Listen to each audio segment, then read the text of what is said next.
Bonjour, ici Piero San Giorgio, deuxième vidéo sur l'Afrique. Alors en fait cette vidéo je voulais la faire, alors il est très tôt, il est 6 heures du matin, le soleil se lève, un peu fatigué, on a eu une nuit difficile puisque les enfants étaient malades, non pas à cause de l'Afrique, je pense qu'ils ont une angine et depuis quelques jours avec des fièvres, rien de grave, mais bon, petite nuit. Voilà, mais j'essaye de rester sur mon rythme de réveil tôt le matin. Voilà, je voulais faire une petite vidéo en fait qui a pratiquement, à mon avis, qui aura aucun intérêt pour la plupart d'entre vous. Donc, bon, je vais parler un petit peu de mon expérience personnelle sur l'Afrique. Donc, ça ne va pas tellement parler de survie ni d'effondrement économique ni d'autres. Mais au moins, voilà, je voulais juste témoigner pour une fois, faire une sorte de petit témoignage autobiographique. Et à la limite, c'est une vidéo qui peut rester pour un jour mes enfants ou des membres de ma famille ou des amis proches. Mais après tout, si ça peut intéresser d'autres personnes, ça peut être intéressant, on ne sait jamais. Voilà, alors l'Afrique. Eh bien, ce qu'il faut tout d'abord dire, c'est que comme tout petit Européen né dans les années 70, l'Afrique pour nous, c'était essentiellement à table lorsque on ne mangeait pas. Ma maman me disait mange, pense aux petits Africains qui n'ont rien à manger. Et on voyait également des images, à cette époque je pense que c'était le Biafra ou c'était peut-être l'Éthiopie dans le milieu fin des années 70, début des années 80 peut-être, où il y avait quelques images de famine et de guerre en Afrique. C'était aussi l'Afrique quand j'étais petit, vraiment les films de Tarzan qui passaient sur la télévision en Italie, sur la Rai. À l'époque, il y avait, je ne sais pas pourquoi, sur la Rai, ils passaient toujours des films en noir et blanc. Je pense que, je sais pas, ils n'avaient pas de pognon d'acheter des films couleurs, mais enfin, entre les films de Toto, qui étaient sans intérêt pour moi à cette époque, pour un gamin à cette époque, mais enfin, il y avait les films de Tarzan, qui étaient donc ceux de avec Johnny Weissmuller, donc des vieux films voilà, qui montraient des histoires d'explorateurs, des histoires de Tarzan qui était en Afrique. C'est complètement ridicule comme histoire sur tous ces films-là. Enfin voilà, j'ai quelques souvenirs de ces films. J'avais quelques souvenirs de ces films-là. D'ailleurs, petite anecdote, j'avais toujours trouvé assez cocasse, euh, avec du recul, de voir dans ces films. Je me souviens d'une scène où des explorateurs sont en train de grimper une montagne et sont enfin en train de passer une corniche montagneuse avec un grand précipice. Et donc les explorateurs, un homme, des femmes, enfin plusieurs hommes, quelques femmes, et puis derrière les porteurs qui portent sur leur tête, les porteurs noirs africains qui portent sur leur tête les victuailles ou les provisions et les choses, etc. Et dans cette dramatique situation de corniche rocheuse, tout d'un coup un porteur glisse ou prend un rocher qui lui glisse dessus, je ne me souviens plus, et tombe dans le précipice et on voit le porteur avec son bahut sur la tête qui tombe au fond dans la rivière très loin. Et un des explorateurs dit à l'autre: Mon Dieu, les médicaments. Donc tout à fait dans l'air du temps de cette époque-là. L'Afrique, c'est aussi Tintin au Congo, un livre, une bande dessinée assez mignonne finalement. Euh, voilà, donc c'était. Et puis peut-être quelques amis à l'école, j'avais des amis, je me souviens très bien d'Abdoulaye au collège, à l'école, fils de ministre du Sénégal, et donc au minimum, il serait ministre. Et donc là aussi, comme pour les Arabes, les Noirs, pour moi, quand j'étais petit, c'était plutôt des gens riches. C'était assez rigolo. Enfin bref. Mais voilà, donc quand j'ai grandi, voilà, typiquement dans un environnement plutôt en Suisse, avec 99,9% des gens autour de moi qui étaient des Blancs. De temps en temps, un Japonais. Quelques Arabes, oui. Beaucoup de Libanais. Enfin, beaucoup. Quelques Libanais dans l'école où j'étais. Mais voilà. Donc, je ne connaissais pas du tout l'Afrique. J'ai bien sûr lu et appris l'histoire que nous apprend à l'époque, classique à cette époque. En gros, l'histoire africaine, c'était rien, c'était zéro. Et puis, on nous parlait des grands explorateurs du 19e siècle, et puis c'est tout. Et probablement lorsque j'ai commencé à me passionner par l'histoire, j'ai connu de ce que je connaissais de l'Afrique, c'était essentiellement les éléments africains de la guerre froide. Donc il y avait à cette époque-là la guerre en Éthiopie, il y avait enfin, une guerre civile, il y avait une guerre civile en Angola, et puis je pense que j'ai dû peut-être apprendre un petit peu de la guerre qu'il y a eu justement au Biafra en Nigeria. Mais ça a dû être antérieur à ce que j'ai vraiment vécu ou pu entendre. Ça, il me semble, c'était dans les années 60, début des années 70. Donc voilà, j'ai pas eu d'expérience personnelle, euh, par la télévision, on va dire. Voilà, et donc, comment je suis arrivé en Afrique? Eh bien, dans les années, quand j'ai commencé à travailler, je me souviens, j'avais 23 ans, j'avais terminé l'université, et j'avais eu un super job, mon premier vrai travail, puisque j'ai travaillé depuis l'âge de 13 ans, tous les étés, toutes les vacances scolaires, chaque année, autant les vacances de Pâques que surtout les vacances d'été. Mais enfin voilà, quand j'ai terminé mes études, j'ai eu un super job chez Oracle, une grande boîte d'informatique, de base de données, de logiciels. Et déjà à l'époque, bon, à l'époque c'était pas si grand, c'était une boîte qui devait faire 2 milliards de dollars de chiffre d'affaires, ce qui est déjà beaucoup, mais c'est peu par rapport à ce qu'elle fait aujourd'hui.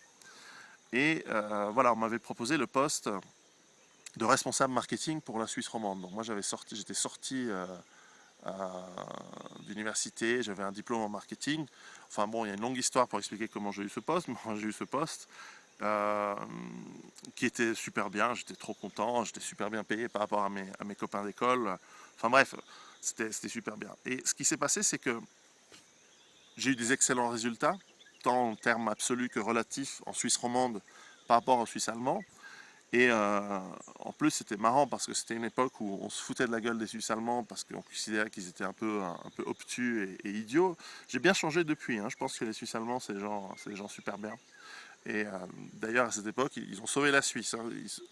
Grâce à eux, on n'est pas rentré dans l'Union européenne, heureusement. Moi, j'étais complètement con. Je pensais que il fallait en Europe, tous ensemble, c'est bien, conneries.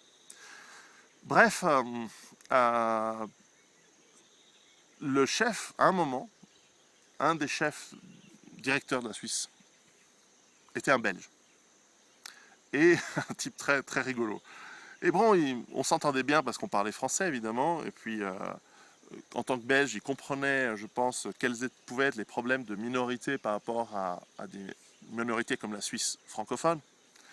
Et il m'a dit, écoute, j'ai entendu parler que Oracle a un problème en Afrique francophone, que les gens là-bas n'ont rien. C'est-à-dire qu'ils ne reçoivent aucun matériel de vente, aucun matériel marketing, etc.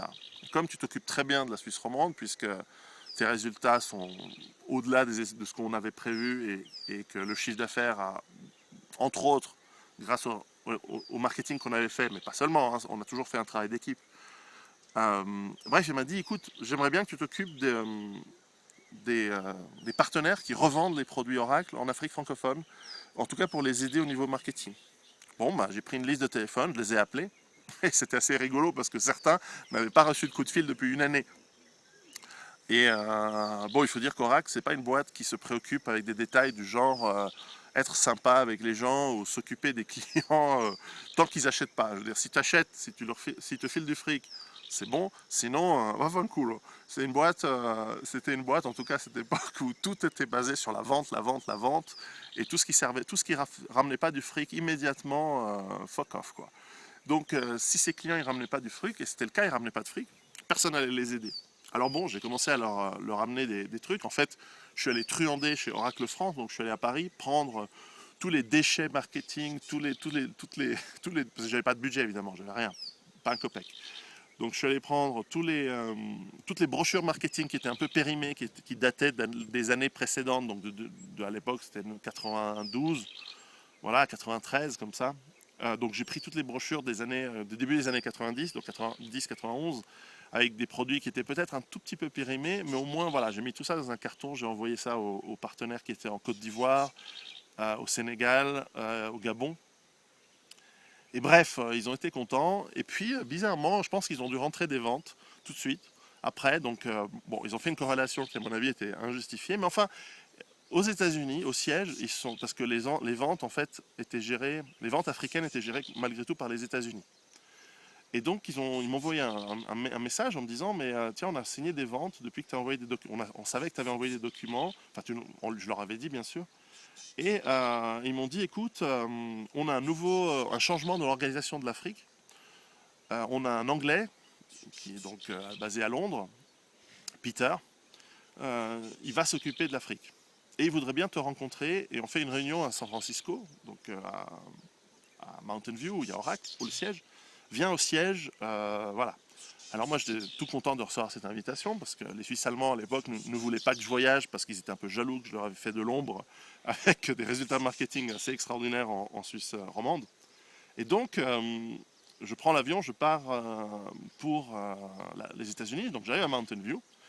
Et là, c'était rigolo parce que, en fait, c'est un truc très symbolique des États-Unis, surtout des entreprises américaines, surtout dans le logiciel où c'est pas exactement des gens qui ont une formation classique, on va dire.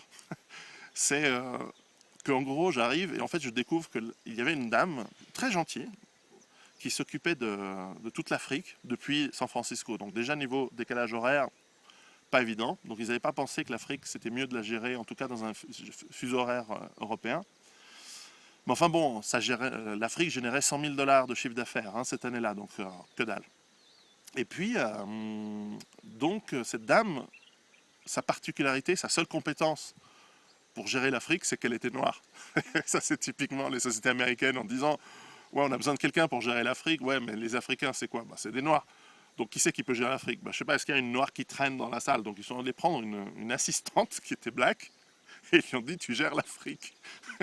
Donc, typiquement, les Américains, genre, bon. Bref, ils sont bien meilleurs dans le département d'État, la CIA, les trucs comme ça, j'ai l'impression, parce que alors, dans les entreprises, c'est n'importe quoi. Enfin bref, en tout cas dans les entreprises d'informatique. Dans le marketing, ils sont bien plus forts. Ils savent comment gérer correctement les choses, mais bon, dans l'informatique, c'est... Bref, donc déjà, ça, c'était rigolo. Et puis, j'ai rencontré, alors là, donc deux personnes. Donc, évidemment, Peter.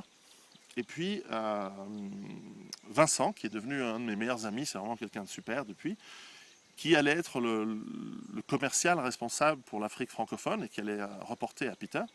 Et puis, il y avait aussi, en fait, un Hollandais qui était basé au Zimbabwe, Wim. Et lui s'occupait déjà, mais en faisant très très peu de chiffre d'affaires, donc il était probablement un petit peu sur la sellette dans cette histoire.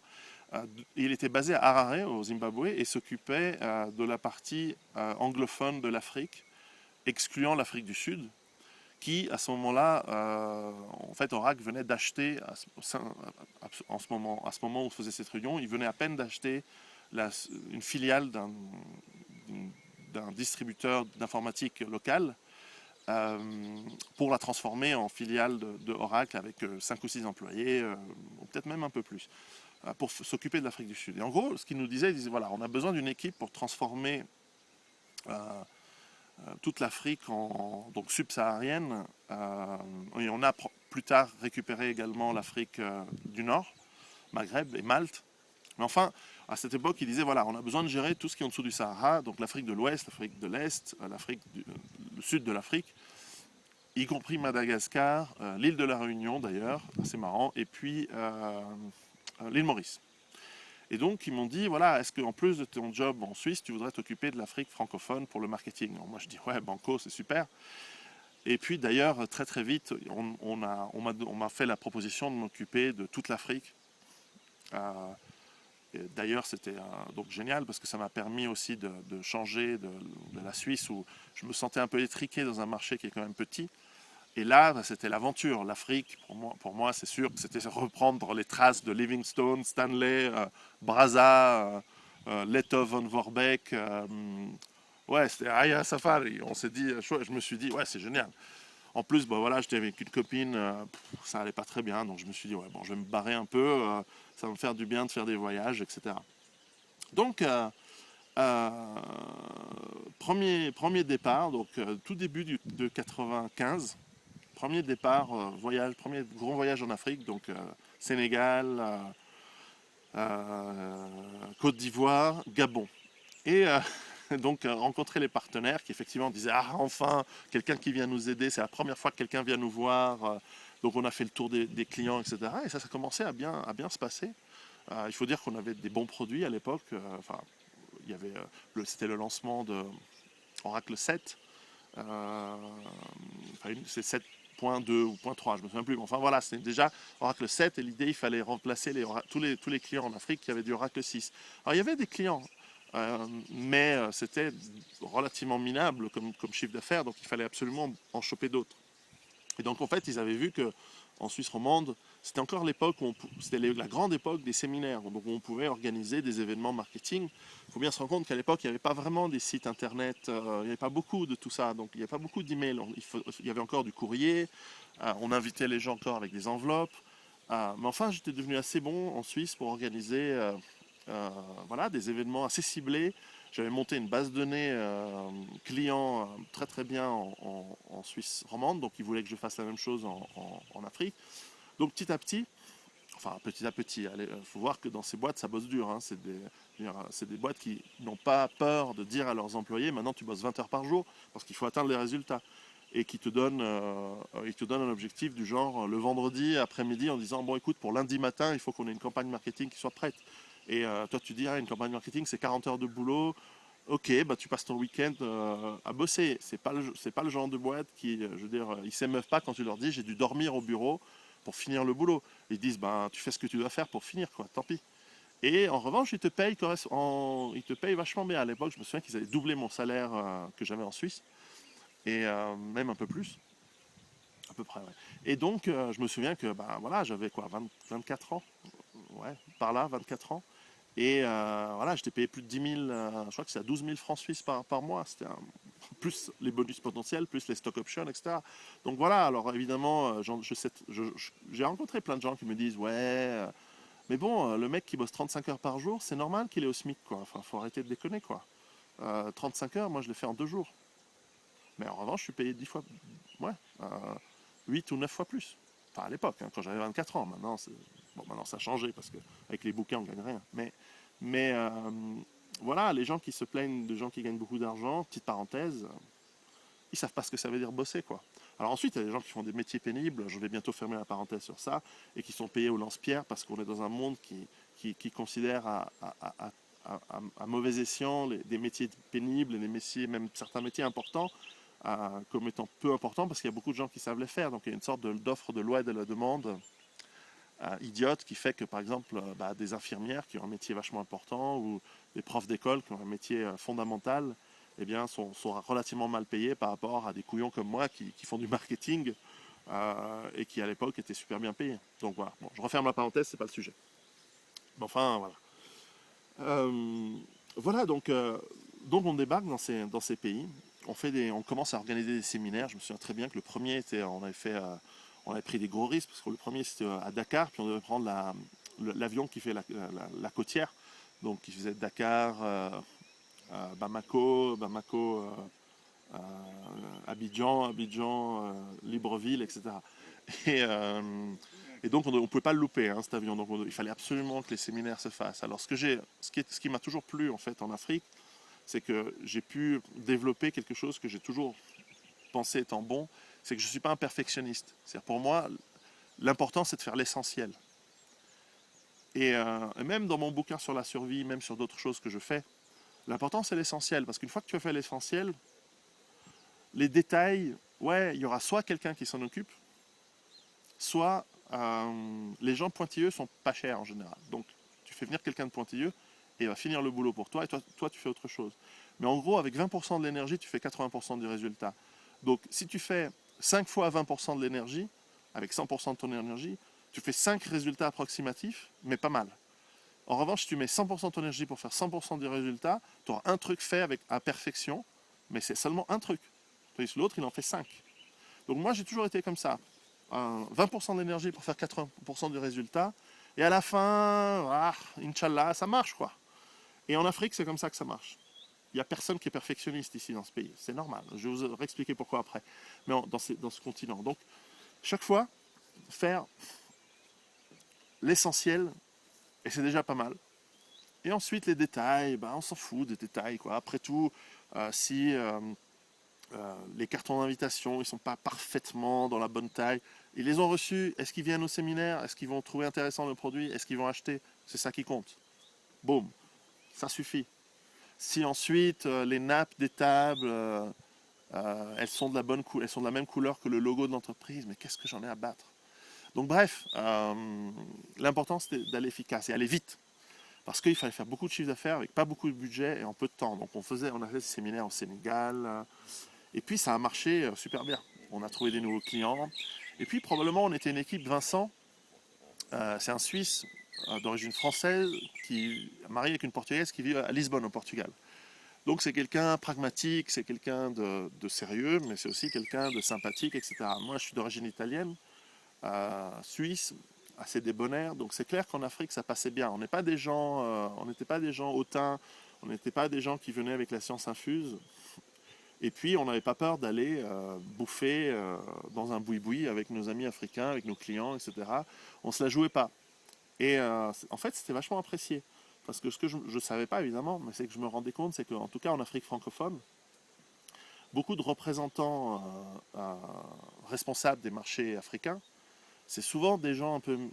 Ah, je vais me faire des ennemis en disant ça, mais c'est souvent des gens un peu...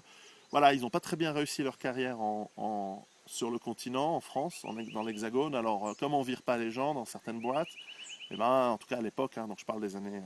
début des années 90 encore, eh bien, on leur donne une sorte de voie de garage. On leur dit, bah, tu t'occuperas de l'Afrique, tu t'occuperas des marchés africains. Donc, c'est pas forcément les foudres de guerre, c'est pas forcément les meilleurs.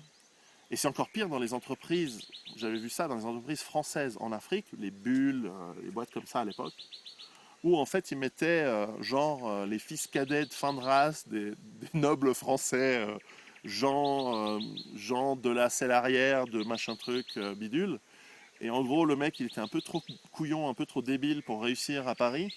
Et alors, il ne savait pas quoi trop faire. Alors, en gros, il les plaçait dans des entreprises françaises en Afrique où, quoi qu'il fasse, ça n'allait pas avoir beaucoup d'impact sur le chiffre d'affaires et puis que de toute façon, il fallait bien les occuper. Ou alors, c'était des gens raisonnablement compétents, mais avec une attitude, mais plus que paternaliste, du genre, voilà, de toute façon, c'est des marchés captifs. Les gouvernements dans ces pays sont obligés d'acheter français parce qu'il y a la France-Afrique derrière, il y a les valises, etc. Enfin, on connaît ces histoires.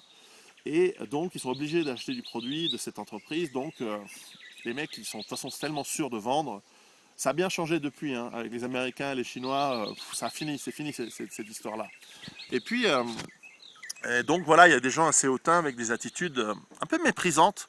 Je dirais pas racistes, mais parce que c'était quand même des mecs qui ils allaient se tirer des putes dans les bordels du coin. Donc, je sais pas si on peut appeler ça vraiment un racisme, mais enfin voilà, il y a un côté néocolonial, un peu deg. Moi, j'ai toujours trouvé ça mesquin, médiocre, un peu deg, un peu dégoûtant en plus. Bref, pas quelque chose que j'appréciais. Et donc les clients qu'on avait et les nouveaux clients qu'on a signés, ils nous appréciaient parce qu'on allait bouffer le poulet dans le boui-boui, dans le maquis du coin, on allait se marrer avec eux. Et donc on a signé pas mal de ventes. Et évidemment au siège, ils recevaient les commandes tous les mois, tous les trimestres surtout. Et ils ont commencé à remarquer le truc. Et en fait, c'est là où ils m'ont dit, mais écoute, occupe-toi de toute l'Afrique francophone. Et parce que en Afrique anglophone, ça n'a pas très bien. On n'a pas fait beaucoup de ventes. Et Banco, donc j'ai changé. Et puis à ce moment-là, j'ai commencé à,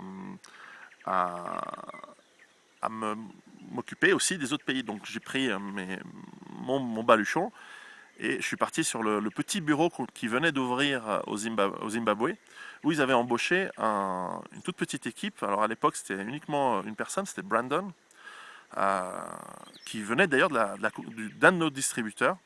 Donc c'était à Harare, au Zimbabwe. Donc je me suis pointé là-bas et je crois que je suis resté 6 mois. Donc 6 mois au début dans une chambre d'hôtel, dans un hôtel 5 étoiles à Harare, c'était sympa et tout, mais au bout d'un moment on en avait marre, donc finalement je suis allé dans une sorte de... J'ai pris une chambre d'hôte dans un super lodge, un peu comme ici, dans la banlieue d'Harare, un endroit extraordinaire qui était tenu par deux homosexuels du coin. Pas mal d'homosexuels au Zimbabwe alors que c'est interdit, c'est puni par la loi. Enfin voilà, c'était assez marrant, deux blancs qui étaient très gentils.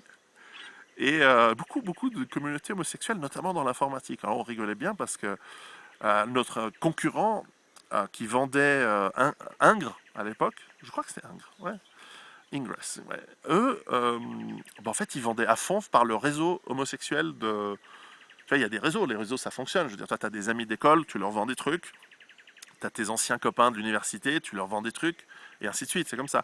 Ben là, il y avait le réseau homosexuel. Alors, ils étaient tous en couple, c'était très, très stable, c'était pas du tout les backrooms parisiennes ou je sais pas quoi, enfin, je connais pas, hein. Moi, j'ai jamais été dedans, dans une backroom. Mais, enfin, là-bas, ils étaient très gentils, très sympas.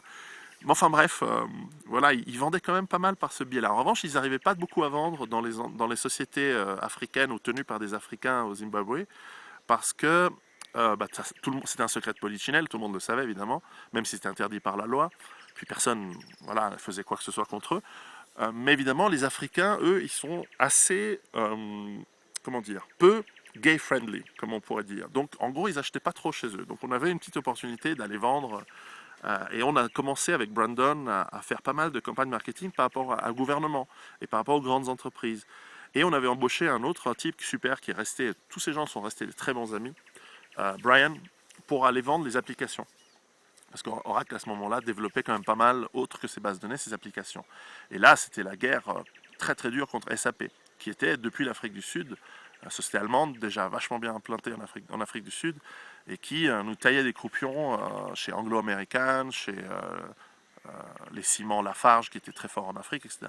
Mais enfin, déjà sur les bases de données, on a réussi à augmenter le chiffre d'affaires très très vite. On a fait pas mal de campagnes très ciblées. On est allé voir tous les clients existants, donc ça m'a amené à sillonner le Zimbabwe, qui est un pays extraordinaire. Donc je me souviens de séjours dans les Border Timbers, c'est dans les Highlands du Zimbabwe, à l'est, où il y a des grandes exploitations forestières.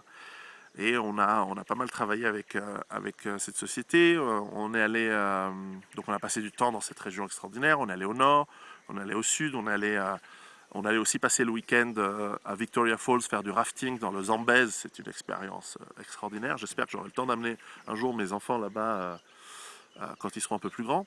C'est une des merveilles du monde. Mais aussi, on a fait les pays voisins. On a fait bien sûr le Botswana, où on avait un excellent partenaire qui travaillait de manière impressionnante avec le gouvernement.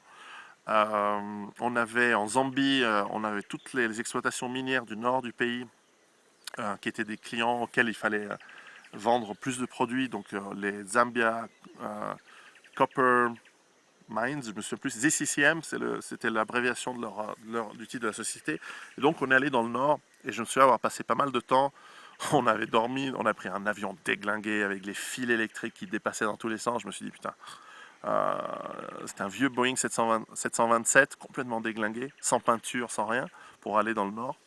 On avait donc voilà, on a visité les mines de cuivre, vraiment impressionnantes. Donc toute cette région extrêmement riche en ressources minières et naturelles. On est allé au Malawi, on est allé bien sûr au Kenya. On avait une indienne, enfin une Kenyane d'origine indienne et sa famille. Toute la famille travaillait dans l'entreprise, les cousins, les oncles, les tantes. Enfin, c'était vraiment marrant, qui vendaient des photocopieuses et des bases de données. Enfin, ils vendent de tout, hein. Tu peux avoir des climatiseurs. Enfin, c'était une entreprise assez marrante. Mais enfin, pas mal. On a fait aussi pas mal de choses au Kenya. Plus tard, je suis allé lancer pas mal d'affaires en Éthiopie, Addis Abeba. C'est un pays extraordinaire, l'Éthiopie aussi. Et donc c'était génial. On a fait l'Ouganda, on a fait le Malawi. On a même fait le sud du Zaïre. Donc j'ai dû aller me pointer dans cette région. Ah, des beaux oiseaux. On a dû se pointer dans cette région, donc depuis la Zambie. Donc là aussi, on a pris une jeep, on a dormi dans des c'est pas des hôtels, c'est des maquis. Enfin, en gros, tu as une pièce, tu as, un matelas par terre, en gros, et voilà. Mais voilà, pour je sais pas, 5 euros la nuit. Mais peu importe, c'est pas grave. Ça, c'était toujours très apprécié parce que les gens, ils nous voyaient arriver à des endroits où il y avait personne qui venait. Et donc, ils appréciaient qu'on fasse l'effort. Alors bien sûr, on vendait notre bidule, quoi, mais c'est un bidule utile. D'ailleurs, c'était un peu la raison pour laquelle j'avais choisi de bosser, de continuer à travailler dans l'informatique. J'ai toujours fait des jobs d'été dans des boîtes d'informatique.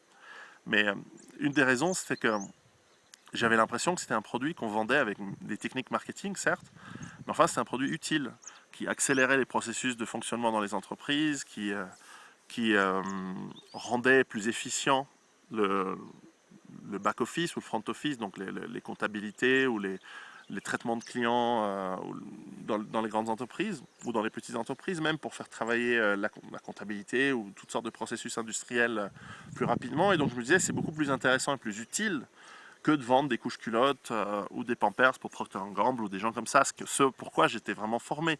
Hein, mon travail de diplôme, c'était l'implémentation d'hypermarchés.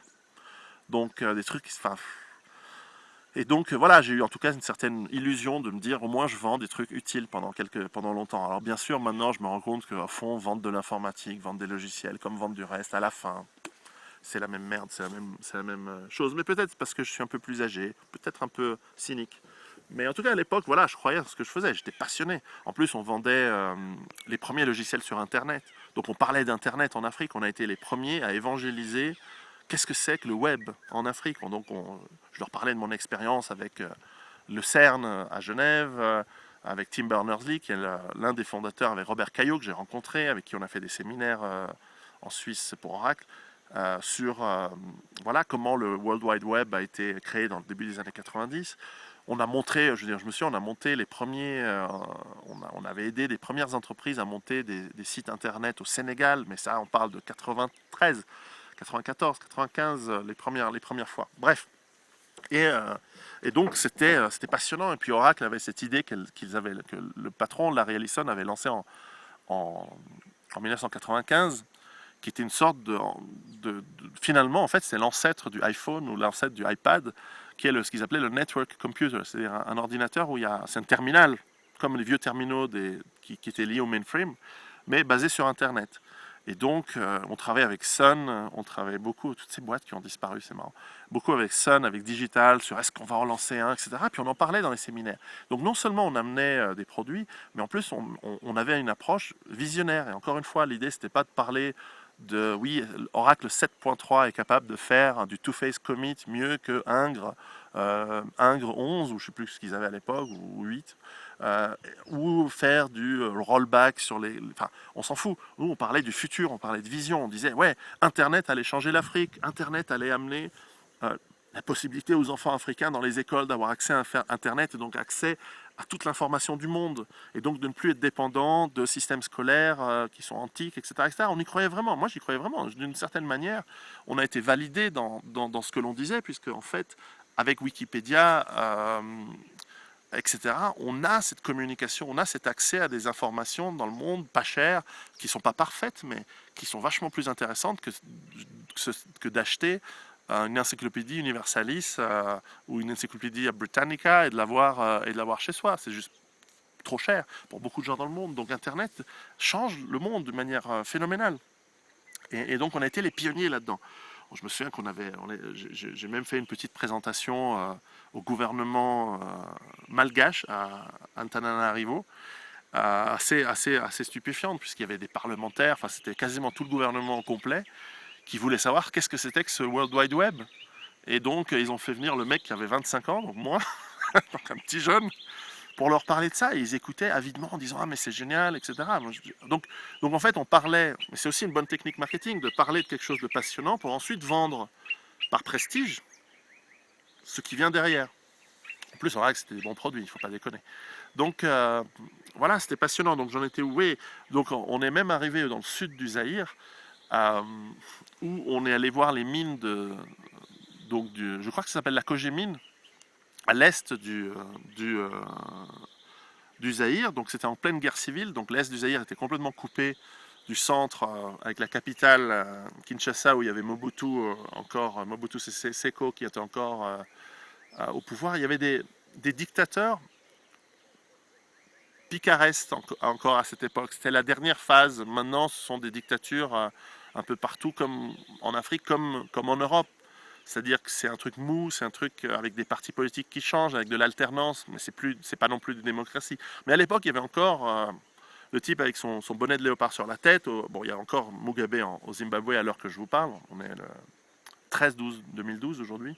Et bref, donc c'est assez cocasse comme situation d'aller dans un pays en situation de guerre. Donc pour moi, c'était excitant. Je sais pas, je devais avoir 25 ans. Et on a dû se pointer donc chez Gcamin, donc ils avaient effectivement besoin de logiciels, donc on est allé leur installer, puisqu'on est amené, à l'époque il fallait encore les CD, donc on s'est pointé avec les valises, avec un ingénieur et tout ce qu'il fallait pour l'installer, donc on signe le contrat, et puis ils disent, bon, le seul problème c'est que comme on est en guerre civile, on est coupé de tous les systèmes de paiement, etc., est-ce qu'on peut vous payer en nature? Et donc on s'est regardé, on s'est dit, bon, ça va être un peu le bordel, mais bon, il faut vendre, quoi. Donc on a appelé le siège aux États-Unis, donc on avait pris avec nous un satellite, un téléphone satellite, un machin de, je sais pas, ça pesait 15 kilos. Donc on téléphone au siège aux États-Unis et on leur dit, bon, ben voilà, ils veulent nous payer en nature. Et ils disent, bah, ok, bah, prenez le cash et puis vous rentrez. Et il dit, ouais, c'est-à-dire que c'est pas exactement du cash, c'est-à-dire qu'ils veulent nous payer en diamant. Donc c'était un peu, rigolo. Donc là aussi, dès qu'il y a une histoire tordue en Afrique, qui c'est qu'on appelle? On appelle les Israéliens. Donc en 24 heures, les mecs qui sont débarqués, ils avaient quelqu'un sur place. Et ils sont venus, ils ont fait un virement de leur siège. Je ne sais plus si c'était... c'est les mecs des diamants. Hein. Donc on ne sait pas d'où c'est sorti, si c'est des îles Caïmans, si c'est de Dieu sait où. Mais enfin, je ne sais pas si c'était Rotterdam, ou enfin... ouais, Anvers, d'où l'argent est parti, ou Tel Aviv. Mais enfin, l'argent est parti à Oracle. Les mecs, ils ont dit, ok, on a reçu l'argent et on a pu partir tranquille. Ils ont juste fait ça pour une modique commission de 20%. Il n'y a pas de, il y a pas de saut travail.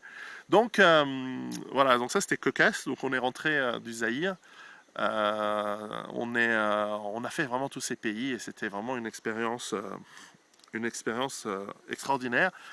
Pour l'Afrique de l'Ouest, bah, on a continué à développer bien sûr le Sénégal, mais aussi d'autres pays. Par exemple, moi j'étais un des premiers à parier sur le fait qu'il fallait aller en Burkina.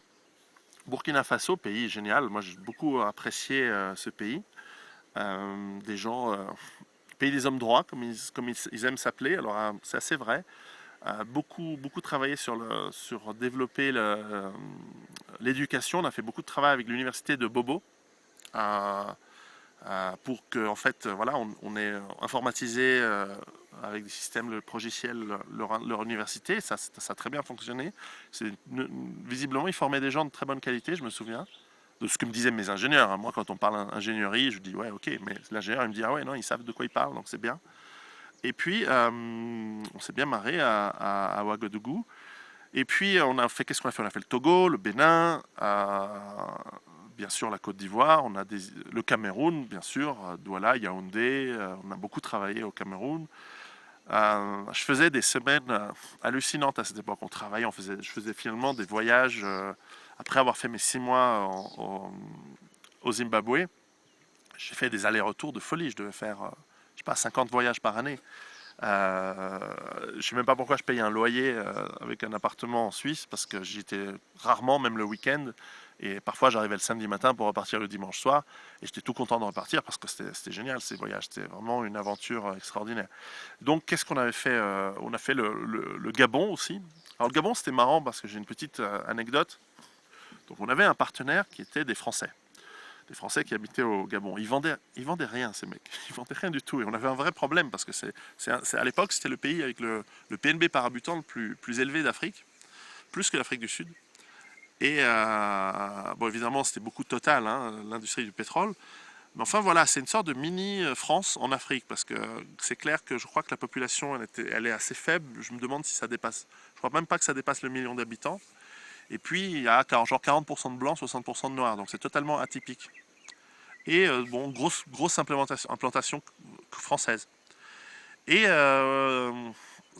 c'est marrant parce qu'un pays évidemment très riche, qui finance régulièrement toutes les campagnes présidentielles en France d'ailleurs, et beaucoup de partis politiques en France doivent leur fric et leur truc à Monsieur Omar Bongo du Gabon. Bref, et donc on se pointe là-bas et le type essaie de nous amadouer parce que évidemment il vend rien. Donc il sait qu'on n'est pas exactement des gentils chez Oracle. Je veux dire, tu vends rien pendant 2 trimestres de suite, t'es dehors. Alors ça c'est pour un employé. Alors évidemment là-bas c'était des partenaires, donc on n'allait pas casser un contrat. En revanche on allait appointer, on allait signer un nouveau partenaire, ce qu'on a fait d'ailleurs.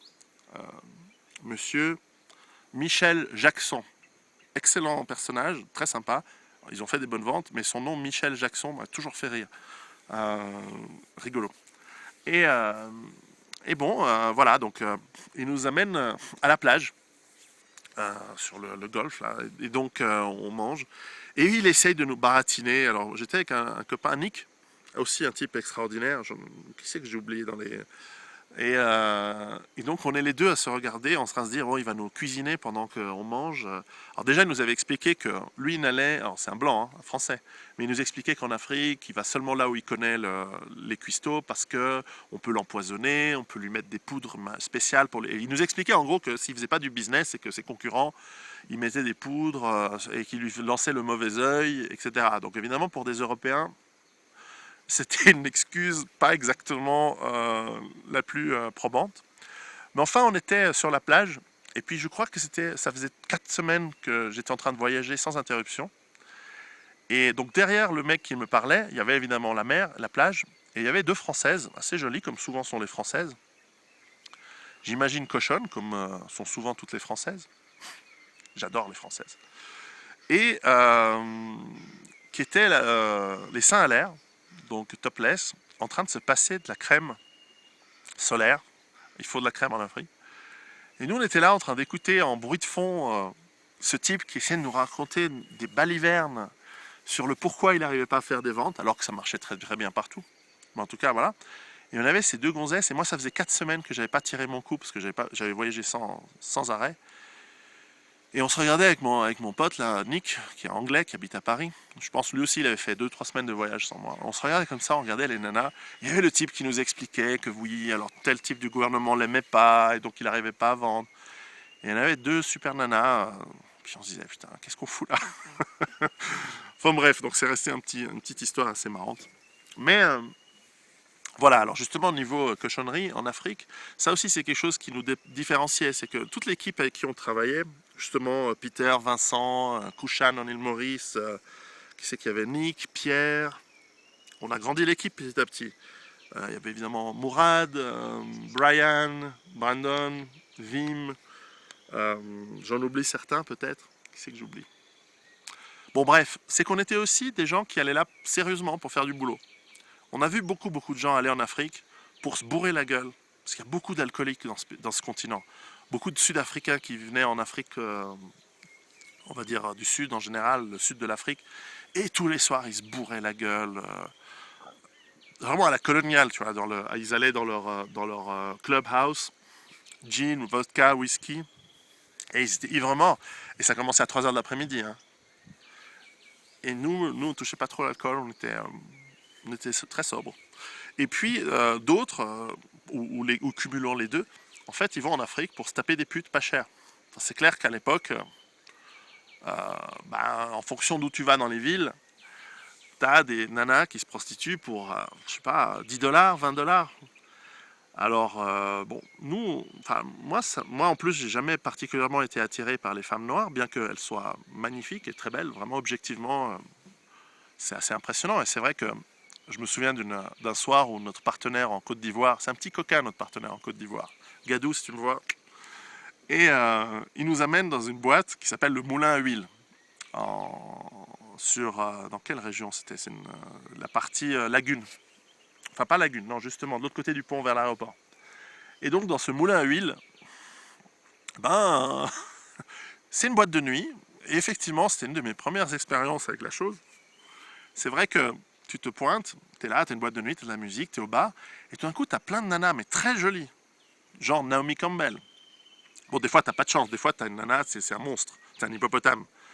Mais souvent c'est des jeunes, donc tu vois, tu sais pas dire leur âge, hein. Peut-être qu'elles ont 16, 17, 18 ans, mais t'as aucune idée. Et elles viennent vers toi, et puis elles viennent, oh, mais comme tu es beau, tu viens d'où? Enfin bref, elles te font la conversation, alors qu'à cette époque, moi, un jeune européen dans une boîte, dans les boîtes de nuit, c'est toi qui dois te faire chier à aller draguer les nanas. Hein. Et là, donc, tu as des nanas somptueuses, très belles, vraiment, qui viennent vers toi et elles te flattent, elles te disent, elles te trouvent beau. Et moi, on m'a jamais dit ça. Donc, c'était assez marrant. Mais c'est vrai que, bon, personnellement, c'est très personnel. Moi, j'ai jamais vraiment été attiré sexuellement, on va dire, par des femmes africaines. J'ai eu une petite histoire en Côte d'Ivoire avec une des assistantes du distributeur. On s'est vu quelques mois. Mais plutôt positive, je dois dire. Mais enfin, voilà, il y a pas j'ai pas l'attirance. Euh, je, voilà, j'ai pas besoin d'expliquer comment, le pourquoi, c'est comme ça. De la même manière que, voilà. Et en plus, personnellement, je trouve que si on veut garder les différences, et si on aime les différences, et moi j'aime bien les différences entre les gens, moi j'aime bien que les Africains soient des Africains, j'aime bien que les Européens soient des Européens, et donc j'aime bien que les Européens soient blancs, et j'aime bien que les Africains soient noirs. Et c'est des différences sympathiques, acceptables, enrichissantes, etc. Le métissage, bah, si vous voulez vraiment faire des gosses métis, bah, faites ce que vous voulez. Moi, c'est votre problème, votre avantage, votre chance, j'en sais rien. Moi, personnellement, voilà, moi je trouve que c'est mieux et c'est plus simple à gérer et ça nous permet de garder justement cette diversité. Je pense que ceux qui sont pour le métissage de manière institutionnelle, là aussi j'ouvre une parenthèse, je pense que ce sont des vrais racistes. Les gens qui veulent gommer les différences. Je dis pas que si vous êtes métis ou que si vous faites un gosse métis, vous êtes raciste. Non, non, c'est pas ça que je dis. Je dis les gens qui veulent pousser le métissage. Je vois souvent, de plus en plus, en fait, on nous montre systématiquement, d'ailleurs, on nous montre systématiquement des hommes noirs avec des femmes blanches. C'est très bien pensé. C'est pour casser une certaine fierté du blanc. Il y a un racisme anti-blanc institutionnel à travers le monde aujourd'hui, il faut le savoir. Enfin, c'est clair. Aujourd'hui, ce sont les blancs qui sont les victimes du racisme dans le monde entier. Institutionnellement, dans la rue, peut-être pas, mais au niveau officiel et institutionnel, c'est clair. C'est clair. C'est clair. Je pense que la race blanche est en danger de disparition. Voilà, c'est comme ça. C'est une question de rapport de force. Bon, bah voilà. Mais enfin, voilà, moi j'aime les différences. Et donc je pense que c'est très très bien qu'il y ait ces différences-là. Donc je ferme la parenthèse sur ces histoires de cul. Mais c'est vrai que voilà, il y avait beaucoup de gens qui venaient en Afrique pour se tirer des putes pas chères, pour avoir, je sais pas, un truc exotique qui leur changeait de bobonne. Et donc qui pouvaient se tirer un coup pas cher. Et j'ai toujours trouvé que c'était moche, quoi. Parce qu'au fond, j'ai rien contre la prostitution. Euh, c'est un métier comme un autre. Mais voilà, quand ça devient institutionnel, genre ah ouais, je vais en Côte d'Ivoire, puis les gens ils rigolent, ha ha ha, tu vas aller dans le bordel machin, ah ouais, ouais, ouais. Moi je trouve ça laid. Voilà, bon, c'est mon avis. Hein. Je suis pas quelqu'un de prude, hein. Loin de là, loin de là. Mais enfin bref, voilà, j'ai toujours trouvé que ça c'était un élément un peu minable. Donc voilà, donc on a continué à croître le business en fait. On a continué à grandir toute cette région. Et en gros, en 2 ans, on est passé de 100 000 $ de chiffre d'affaires à 15 millions. Donc ça a été génial, les bonus, ça a été la reconnaissance, ça a été évidemment les promotions et donc aussi l'augmentation de l'équipe. Peter, qui s'occupait de l'équipe, a changé de poste. Il a été promu. On a mis un de mes très bons amis, Jean-Claude, en charge de l'Afrique. Qui était un bon changement parce que c'est vrai qu'on était autant on faisait les choses assez bien et autant on les faisait vite et on faisait aussi beaucoup de bordel, c'est-à-dire on allait vite mais bon il y avait quand même des deals, c'est vrai, qui étaient un peu limites. Et Jean-Claude est donc un Suisse d'origine libanaise basé à Genève, que je connaissais bien parce qu'on avait travaillé en Suisse romande ensemble. Lui est venu avec la mission de mettre un petit peu de rigueur et c'était nécessaire dans l'équipe. On a continué à croître. Je me souviens, on a embauché une équipe de télévente à Dublin avec Patricia, avec Ellis aussi qui s'occupait de la partie anglophone, Patricia sur la partie francophone. Patricia est une Française d'origine côte-verdienne et de Botswana. Assez marrant comme échange, quelqu'un qui est devenu un très, très bon ami. Quelqu'un qui travaille encore en Afrique et qui fait des projets extraordinaires aujourd'hui. Et je suis très heureux de l'avoir aidé à faire INSEAD après son travail de télévente à Chiorac. Vraiment quelqu'un de super. Bref, voilà, et donc on a continué avec notre système D, on a continué avec notre débrouillardise, mais avec un peu plus de rigueur.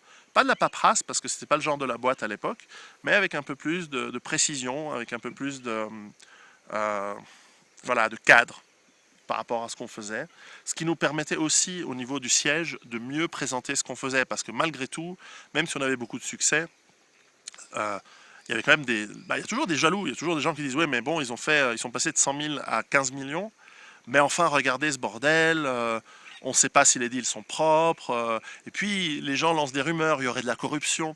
En fait, il y en a eu de la corruption, mais c'était nos partenaires. Mais nous, on aurait pu s'en mettre plein les poches. On aurait pu dire à chaque partenaire, pour chaque deal, je veux 10%. Sinon, je te livre pas les produits. On aurait pu faire les putes. Et il y a des gens qui font ça, hein. Et donc, on aurait pu se faire pas mal de fric autour de tous ces. On aurait pu se faire 1,5 million de commissions avec 5 ou 6 commerciaux. Mais non, on l'a jamais fait. On n'a jamais touché un copec. C'est assez. Et on a vu que ça se faisait, en fait. D'autres gens le faisaient. Donc voilà, donc c'était assez intéressant. Et voilà, et puis il y a eu Xavier qui nous a rejoint aussi. Euh, et voilà, toute une nouvelle équipe qui a commencé.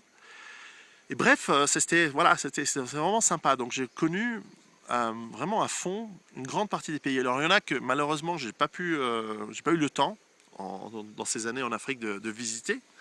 Mais ceux où j'ai été, je les ai connus assez à fond. J'ai passé souvent les week-ends sur place pour explorer. J'ai même souvent pris mon VTT avec moi dans l'avion. Et puis sillonner les campagnes à vélo. Alors c'était un truc, on m'a dit c'est dangereux, t'es fou de faire ça. Je me suis fait le faire arrêter par l'armée au Zimbabwe parce que c'était un coin où se baladait le président. Mais enfin bon, ça s'est bien passé.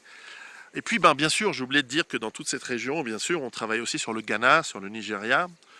Ghana qui allait super bien, qui avait une économie vraiment florissante, qui était un peu le success story de l'Afrique de l'Ouest en tout cas. Qui marchait bien, donc j'ai pu visiter aussi le nord, les Ashanti, tout ça du nord du Ghana.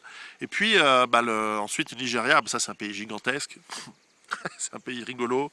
Les gens c'est des super débrouillards, c'est un peu les Napolitains de l'Afrique, si je puis prendre cette comparaison.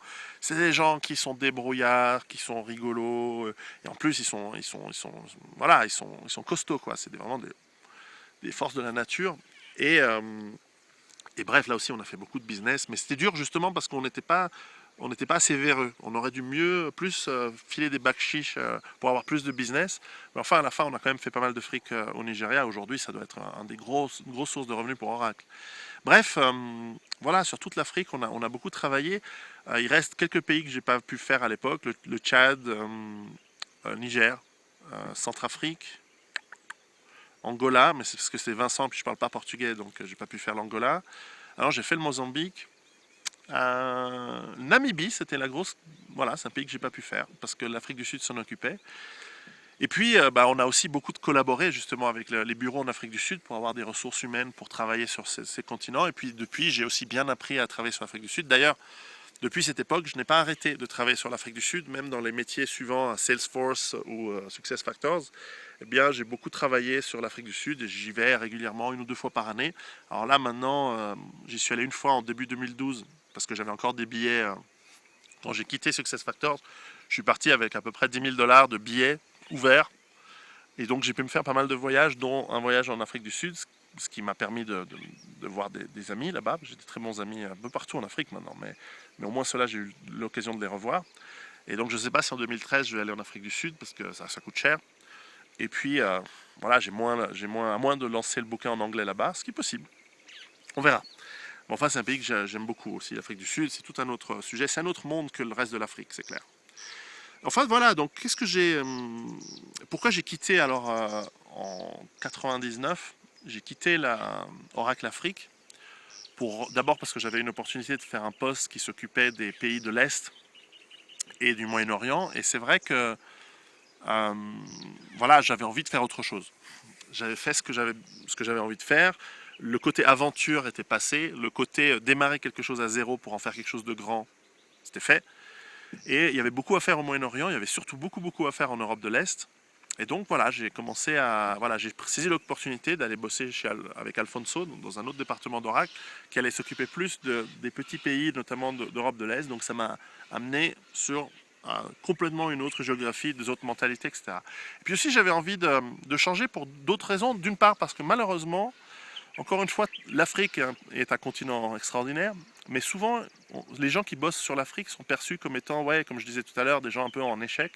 Et donc je me disais, si je reste trop longtemps, si je me spécialise sur l'Afrique, après on va croire que je m'occupe que de ça parce que voilà, alors qu'il y a d'autres choses à faire. Et puis, il faut dire qu'à cette époque, j'étais aussi amoureux d'une très jolie Suédoise Voilà, j'avais plutôt envie d'être présent en Europe et non pas à des milliers de kilomètres, parce que bon, voilà, il faut quand même être là où faut taper le fer quand il est chaud. Et bref, donc j'ai quitté l'Afrique. En saluant, on a fait une grande réunion d'au revoir. On a réuni les partenaires à Victoria Falls. On s'est fait du raft. On a fait 3 jours assez géniaux. Il me restait du budget marketing. Je l'ai dépensé pour me faire une fête d'au revoir, d'adieu sur l'Afrique. Et en fait, avec la plupart de ces gens, on est resté en contact. En tout cas, tous mes collègues, on est restés de très bons amis. Brandon, Vincent, Patricia, Nick, on se voit toujours. On a même continué à travailler ensemble dans d'autres entreprises plus tard, etc. Et même avec les partenaires sur place, on est restés très copains.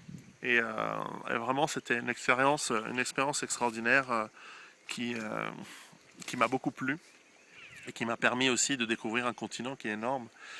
Alors, je ne sais pas si c'est à propos de dire ce que je pense de l'Afrique, des Africains, etc.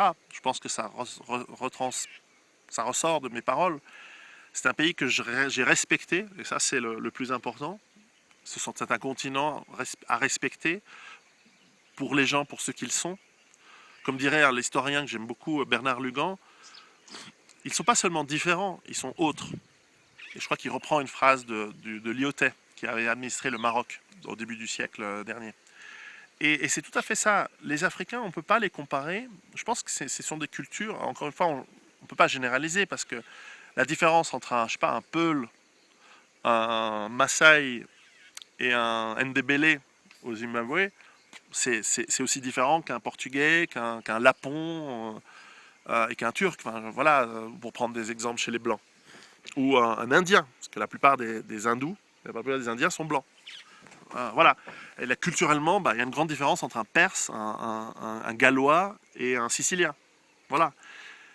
Et donc on ne peut pas comparer, on peut pas faire des généralités sur l'Afrique. Il y a des différences notables de culture, bien sûr de géographie, de milieu, de développement. Voilà. Mais en général, cette différence, moi je la respecte. C'est-à-dire que je viens pas, j'ai jamais jugé, je ne juge toujours pas les gens euh, avec un côté ethnocentrique en disant je vois ici les Maasai ici au Kenya, ils vivent dans la merde de vache. Mais je ne vais pas dire c'est sale parce qu'ils vivent dans la merde de vache. Ils vivent dans la merde de vache parce qu'il y a une raison, c'est leur culture. Leurs vaches vivent avec eux dans leur maison en torchis, dans leur clôture. Je ne vais pas dire c'est nul. Et je ne vais pas m'extasier non plus en disant ah c'est génial, ils vivent dans leur merde de vache. C'est comme ça, ils vivent dans leur merde de vache. Et j'ai pas, et probablement c'est de là où on vient d'ailleurs. Donc j'ai pas ce côté c'est bien, c'est pas bien, nous on est mieux, on est moins bien. Parce qu'autant je n'aime pas les gens qui sont racistes, primaires, idiots, c'est-à-dire nous on est blancs, on est mieux que les autres, ou nous on est asiatiques, on est mieux que les autres, ou nous on est noirs, on est mieux que les blancs. Autant, comme ça, juste parce que. Moi je ne comprends pas ce raisonnement. De la même manière, je ne comprends pas non plus les blancs qui disent nous les blancs on est nuls par rapport à l'Afrique, aux Africains, et qui s'extasient devant les mecs qui disent oh, t'as vu, ils vivent une vie simple, c'est génial, t'as vu, ils chassent encore avec des, euh, avec des saguets, des lances, et t'as vu, ils ont leurs vaches avec eux, ils vivent dans leur merde. Ah, c'est beau, c'est simple, cette simplicité. Non, c'est des conneries, je veux dire, c'est différent, c'est autre. On va pas commencer un truc. C'est ce qui m'a toujours énervé. D'ailleurs, ça énerve beaucoup les Africains, c'est de voir ces grosses dindes européennes, ces grosses bonnes femmes habillées en toutou, en boubou, qui viennent ici en Afrique se faire tringler par les mecs parce qu'elles sont trop vieilles et moches pour se faire tringler en Europe. Et donc, qui vont au Kenya, à Saint-Domingue, en Amérique évidemment, mais bref, pour essayer de trouver un black qui veut bien les tirer. Moi, je trouve ça hyper raciste. Moi, je trouve ça ignoble. Tout comme c'est ignoble, le blanc, le mec qui vient en Afrique pour se tirer les gonzesses, pas cher. Je veux dire, c'est bon, les pauvres, c'est pas l'exutoire sexuel des moches riches, quoi. Enfin, je sais pas, un peu de dignité. Enfin, bon, bref. Et ça marche pour l'Europe de l'Est, hein. C'est pas forcément une question de race, c'est une question juste de dignité. Je veux dire, si t'es moche et riche, tu vas pas aller en Ukraine te taper une nana juste parce qu'elle a besoin de fric pour son gamin, et donc, enfin voilà quoi. Enfin, Bon, bref, de toute façon, je juge pas, mais je donne juste mon avis. Et bref, donc en Afrique, j'ai toujours trouvé cette différence respectable. Et faire des affaires avec les Africains en respectant leurs coutumes, leur culture, j'ai toujours trouvé ça intéressant. Et je pense que c'était rendu parce que eux voyaient que peut-être j'étais pas condescendant, j'étais pas paternaliste, j'étais pas naïf non plus. C'est-à-dire qu'à un moment, il faut savoir qu'en Afrique, mais en fait un petit peu comme partout, mais particulièrement en Afrique en général, les Africains respectent la force et respectent le prestige. La force, c'est clair, c'est qu'il faut être ferme. On peut savoir être souple, mais à un moment, il faut savoir être ferme. Et ils respectent la force. En revanche, ils respectent aussi le prestige. Le prestige, c'est pas seulement les beaux fringues, la belle bagnole et la caillasse autour du cou, et sur les bagouses et sur le truc. Ça existe aussi. Mais le prestige, c'est aussi le prestige de la connaissance, le prestige de la sagesse, le prestige du savoir. Donc quand vous venez à 25 ans, mais que vous parlez d'Internet et que vous en parlez bien, les gens ils vous écoutent et vous allez rencontrer des ministres, vous allez rencontrer des présidents des républiques, présidents dictateurs, ah oui, vous allez rencontrer des gens et ils vous écoutent avec respect parce que vous avez le prestige de la connaissance. Donc ce n'est pas que le prestige de la belle caillasse, de la belle... vous voyez comme on s'imagine souvent les rappeurs qui sont assez ridicules, mais c'est compréhensible de cette culture.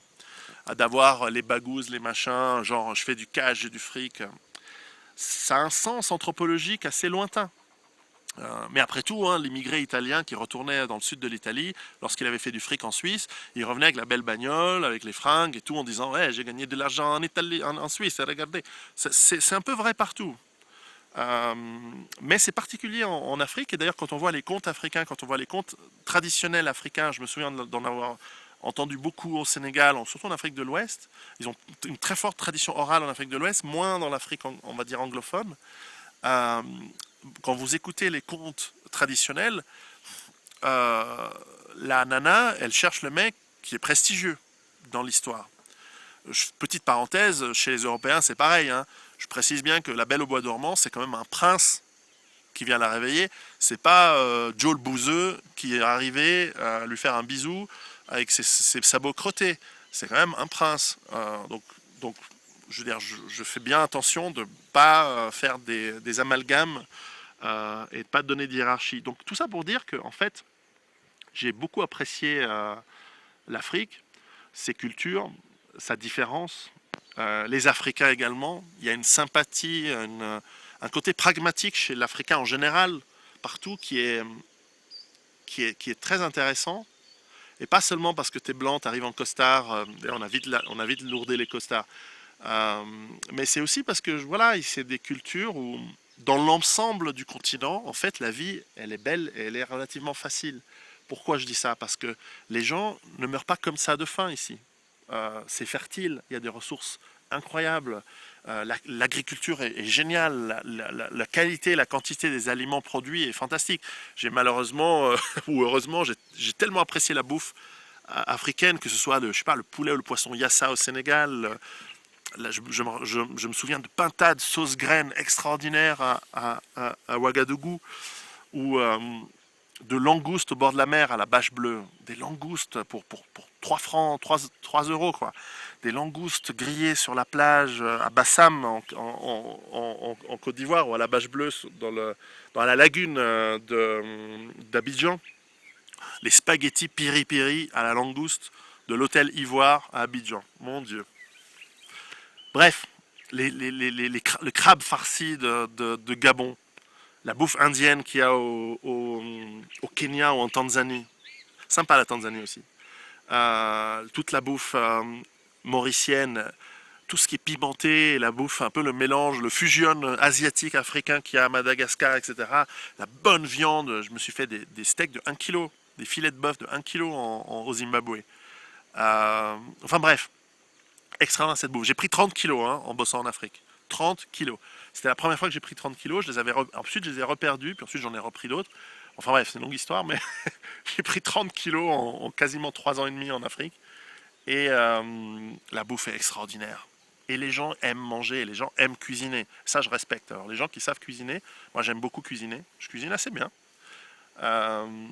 Mieux que la plupart des femmes avec qui j'ai été. Alors, c'est clair que, putain, de nos jours, si tu cuisines pas toi-même, faut pas compter sur les nanas. Bref, j'adore les gens qui savent cuisiner. Et en Afrique, comme un peu en Méditerranée, il y a le sens de la belle vie, il y a le sens de bien vivre, il y a le sens de profiter de la vie, il y a le sens de, comme ils disent, il ne faut pas fatiguer. Même si on bossait beaucoup, on savait se relaxer, on savait s'amuser en travaillant. En gros, c'est pas des balais dans le cul ici. Et ça, j'ai toujours apprécié. Il y a ce côté débrouille, ce côté mollo. Alors des fois, c'est chiant, il faut fouetter les gens pour qu'ils bossent, hein. Mais il y a ce côté très agréable, très sympathique que j'ai vraiment apprécié. Et donc, à chaque fois que j'ai l'opportunité de pouvoir y revenir, là, ça faisait 15 ans que je n'étais pas revenu en Afrique. Voilà, c'est comme ça. Enfin, en tout cas, à part l'Afrique du Sud où j'y vais tous les ans 2-3 fois. Dans le reste de l'Afrique, ça faisait vraiment longtemps que je n'y allais pas. Je vais souvent au Maghreb. Mais voilà, c'était vraiment un continent extraordinaire. Et j'ai beaucoup d'amitié pour mes amis africains. Et c'est vrai qu'en Europe ou aux États-Unis, lorsque je rencontre des Européens ou des Américains qui sont noirs, j'ai tout de suite un petit a priori favorable du fait de mon expérience africaine. Donc j'ai souvent une sympathie accrue, sans excès, hein. Encore une fois, je ne tombe pas dans la naïveté bécasse et béate de certains idiots qui croient que les autres sont mieux que nous. Moi, je crois que les autres sont autres. Ça n'a rien à voir. C'est ni mieux ni moins bien. C'est différent, autre. Et bref, et donc j'ai toujours une grande, plutôt une affinité à discuter avec les gens. Souvent, les gens sont surpris. Je leur dis ah bonjour. Et je dis mais t'es français, mais de quelle origine? Et elle me dit ah Gabon. Ah ouais. Puis bon, voilà. Alors désolé si tout de suite je passe aux racines et pas au papier français ou autre. Et alors c'est un peu plus dur aux États-Unis parce qu'eux ont plutôt subi, ce sont plutôt des descendants de toute la traite négrière et esclave. Petite parenthèse sur l'esclavage. Souvent, effectivement, c'est une des pires tragédies de l'histoire. Enfin, c'est l'histoire, c'est comme ça.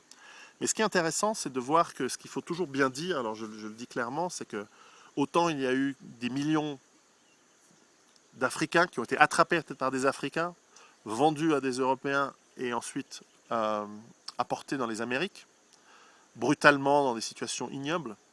Il faut toujours rappeler qu'il y a eu la même chose, si ce n'est pire, sur la partie Est, par les marchands arabes qui ont acheté à des rois africains les esclaves africains qui ont été attrapés. Donc il faut toujours bien se rendre compte que souvent je ne supporte pas, parce que j'aime l'histoire, il faut lire à ce propos le livre le génocide voilé. Je ne me souviens plus de l'auteur, c'est un Africain, je ne sais plus s'il est sénégalais, mais enfin qui a fait tout un excellent ouvrage sur la traite négrière orientale.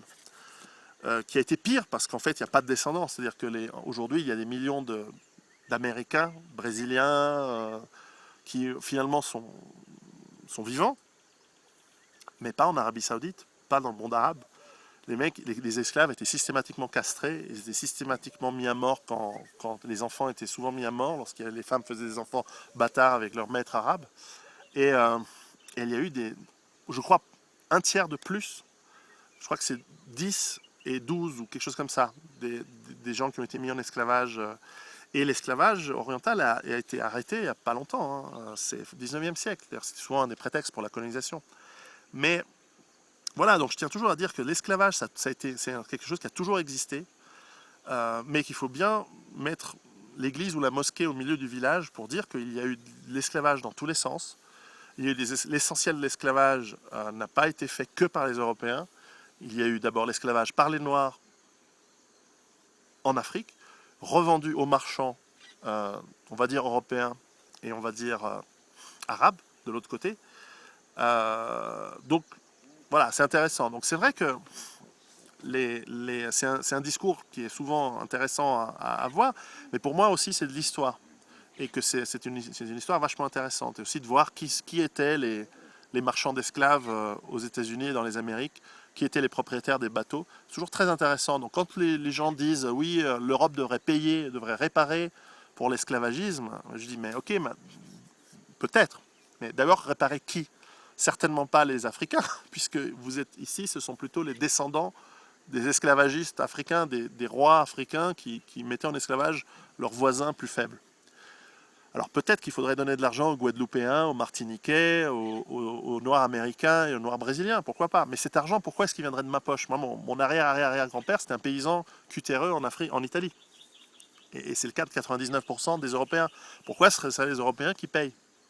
Allez voir les familles des esclavagistes de Bordeaux, de Nantes, de Plymouth, de Bristol, de Liverpool, de Londres, de Lisbonne, aller voir qui c'est, aller voir qui sont ces familles, on les sait, on les connaît, on sait très bien qui a fait fortune. Et ensuite, aller leur taper dans le porte-monnaie, là où ils sont, dans ces villes-là, ou alors là où ils habitent aujourd'hui, aux États-Unis notamment. Et très bien, mais faites-nous pas chier, nous, peuple européen, qui n'avons rien eu à faire et dont nous n'avons pas eu de retombées de l'esclavagisme. Il faut arrêter les conneries. Je veux dire, le sucre qui ramenait, c'était pas pour le peuple, hein, c'était pour les riches. Donc faites-nous pas chier avec ces histoires d'esclavagisme. Encore une fois, devoir de mémoire dans ton cul, c'est l'histoire, c'est pas de la mémoire. Toutes les... ce chantage mémoriel, quel qu'il soit, c'est de la merde. Il ne faut pas prendre les mauvais exemples chez certains. Voilà. Première chose sur l'esclavage. Ensuite, la colonisation, c'est plus subtil, et c'est tout un grand sujet. Et ça, c'est vrai que l'Afrique, eh ben, clairement, elle a subi une certaine colonisation. Ça n'a pas duré longtemps, hein. C'est fin du 19e siècle jusqu'au milieu du 20e siècle. Et en tout cas, depuis les années 20-30, c'était clairement, à part quelques cas assez atroces, encore que ça se discute, c'est vraiment des choses intéressantes à étudier dans l'histoire. Même par exemple, je pensais au Congo belge, où il y a eu des millions de morts. Mais enfin, il faut voir aussi comment et pourquoi. Et c'est aussi très variable la colonisation d'un pays à l'autre. Il y a des colonisations qui ont été faites dans l'idée d'un peuplement, comme les colonisations anglaises, avec une infrastructure, une administration coloniale de peuplement. Un peu comme l'Europe aujourd'hui est colonisée à son tour. Mais ensuite, il y a aussi une colonisation qui a été purement économique et d'exploitation, comme souvent ça a été le cas de la colonisation portugaise, française, bien qu'il y ait de l'infrastructure qui a été mise en place, des écoles, des hôpitaux, des routes, des chemins de fer, etc. Il y a eu la colonisation allemande qui était encore très différente, assez appréciée semblerait-il en Afrique, en tout cas en Afrique de l'Est, et en Cameroun, au Togo, ils ont laissé des bons souvenirs. En Namibie, moins. Enfin, peut-être moins de gens qui ont des souvenirs à cause de ça justement. Longue histoire. Étudier la colonisation allemande, c'est vachement intéressant. Colonisation italienne, ça a été un peu le bordel. Mon grand-père, un de mes grands-pères a été dans les années 30 faire son service militaire en Libye, et un oncle quelque part plus loin, lui avait été en Érythrée. Donc on avait quand j'étais enfant, j'avais eu quelques histoires de leur part, c'était assez intéressant. Et voilà, donc la colonisation, c'est... moi, je pense surtout qu'il ne faut pas coloniser d'un sens comme de l'autre, et que finalement, c'était une catastrophe pour les colons comme pour les colonisés. Parce qu'on a finalement donné des espoirs à des gens, on leur dit va en Algérie, va en Afrique, etc. Puis une génération plus tard, on leur a dit il faut partir. Ça a été mal vécu, évidemment. Et de la même manière, on ne peut pas aller chez des gens et simplement les obliger d'acheter vos produits. C'était ça la colonisation, c'était des débouchés commerciaux, faire des marchés captifs pour les industries du pays colonisateur. Donc en fait, les seuls qui ont gagné de la colonisation, ce sont des élites des pays colonisateurs, et ce sont les élites des pays colonisés. Mais les peuples, ils se sont fait niquer comme toujours. Donc là aussi, les réparations, on veut faire quelle réparation contre quoi? Est-ce qu'il n'y a pas déjà en ce moment des réparations? Je veux dire, il y a la moitié de l'Afrique qui se fait soigner gratos dans les pays européens. Bon, ben voilà, c'est de l'argent, quoi. Donc, c'est compliqué ces histoires. Moi, j'aime pas le chantage. Moi, le mec qui me fait du chantage, je lui pète la gueule. Donc, j'aime pas cette histoire-là. Je pense qu'on est des êtres humains, des hommes avec des grands H. On peut être dignes. On n'est pas des pleurnicheuses. Je déteste les pleurnicheuses, que ce soit des gamins, que ce soit des adultes, que ce soit des pays, que ce soit des organisations, des associations. Je déteste ces gens-là. La pleurnicheuse, pour moi, c'est le plus bas niveau de l'être humain. Je veux dire, il n'y a rien de pire que quelqu'un qui pleurniche. Sois un homme, debout, regarde l'avenir, travaille, mais viens pas pleurnicher, viens pas te plaindre. Je déteste ça. Que la justice soit faite, oui, mais viens pas te plaindre. Pleurniche pas. Ensuite, je crois que la décolonisation, en fait, a été pire que la colonisation. Je ne dis pas qu'il ne fallait pas leur rendre l'indépendance, bien sûr, mais on l'a fait n'importe comment, sur des frontières arbitraires, avec des systèmes politiques calqués sur les nôtres, évidemment dévoyés, corrompus, et clairement sous domination des mêmes entreprises qui avaient fait la colonisation, entreprises industrielles, entreprises commerciales, et avec une chasse gardée, les Français en Afrique francophone, les Anglais en Afrique anglophone. Aujourd'hui, ça change. Aujourd'hui, toutes les cartes sont en train d'être redistribuées parce que les Chinois viennent, parce que les Américains viennent, parce qu'il y a une course pour les ressources naturelles. Donc c'est en train de changer. Mais C'est pas évident parce que la corruption existe toujours, bien qu'officiellement on lutte contre, mais il y a encore beaucoup de corruption. Et puis les convoitises de toutes ces ressources naturelles peuvent amener à une nouvelle néocolonisation qui pourrait amener de nouveau ce continent magnifique à être de nouveau sous le joug de personnes étrangères. Et en fait, il ne faut pas être sous le joug d'étrangers. Il faut être libre chez soi, maître de son pays et de ses ressources, maître de son destin. Et puis ensuite, on peut faire du commerce, et on peut discuter, et on peut apprécier le voyage, les transferts, les échanges, dans le grand respect mutuel et dans l'égalité de la dignité humaine. Mais pas être esclave, pas être sous le joug des autres, et pas coloniser les autres. Et je dis toujours aux Africains qui débarquent en Europe, des fois on rencontre des gens, je leur dis, mais pourquoi vous venez chez nous? Ça va mal finir, un jour, ça va mal finir. Restez dans vos pays, c'est génial, il y a tout à faire ici. Et même j'ai des amis africains en France qui quittent la France pour revenir en Afrique en amenant leurs compétences, leur énergie, leur savoir-faire, pour redévelopper ici. À mon avis, il y a tout à faire ici. Et le peuple, le continent des Africains, c'est l'Afrique. Et le continent des Européens, c'est l'Europe. Et voilà, c'est aussi simple que ça. Alors c'est un peu racialiste comme approche, c'est-à-dire que finalement, un peuple, une terre, j'y crois à ça. Et je pense que le peuple africain, bien que c'est un grand continent, hein, on peut mettre dans l'Afrique, sur la surface de l'Afrique, on peut mettre les États-Unis, l'Inde, la Chine, le Japon, l'Europe de l'Ouest, ça rentre dans le continent, donc c'est gigantesque. Donc c'est difficile de parler d'un peuple. Mais je pense que ouais, quand même, il y a un peuple africain avec sa terre, et c'est pas le business des Blancs d'y aller autrement qu'en faisant du commerce équitable et raisonnable et sous invitation. Mais c'est pas c'est pas à nous d'aller là-bas, d'aller ici.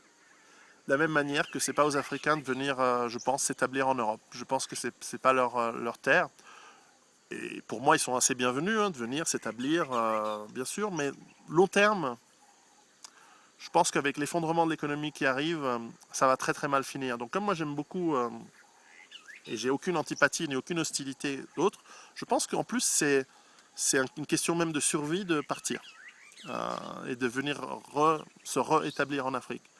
Alors voilà, moi je ferai jamais du mal à personne, mais on sent qu'avec les tensions économiques, les choses vont changer et que ça va être un peu plus dur et que je crains fort qu'un racisme qui a disparu en fait, je crois qu'il a disparu. Moi je prétends que le racisme blanc-noir a disparu.